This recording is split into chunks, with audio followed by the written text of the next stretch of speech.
Топ 3-ші вариантымыз Toyota Grand Highlander автокөлігі 2024 жылғы XL комплектация.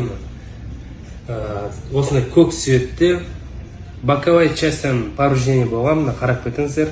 Жан жағы, водитель жағы, арты, алды барлығы таза. Только алдыңғы есік, крыло и бампер ғана ауысады. Стартовый бағасы примерно мына доллармен теңге шаққанда 7-8 миллион теңге болды. Примерно бір 2 миллион қосаңыз плюс-минус ойнап ұтып алуға болады негізі мынаны. Қазақстанда бұл машиналарға примерно 35 миллион сұрап тұр ғой. 35 миллионның үсті кем емес бірақ. Ал мына жақта небәрі 7-8 миллион теңгеден басталып тұр стартовый бағасы. Қатысып көруге стоящий вариант қой. Grand Highlander 2024 XL, полный привод, гибридный вариант. Қарай беріңіздер. Кожаный салон полностью. Пробеги небәрі 34 мың жүрген ағай.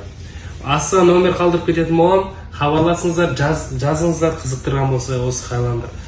Кешке ойнап ұтатын болғаныз бұйырса.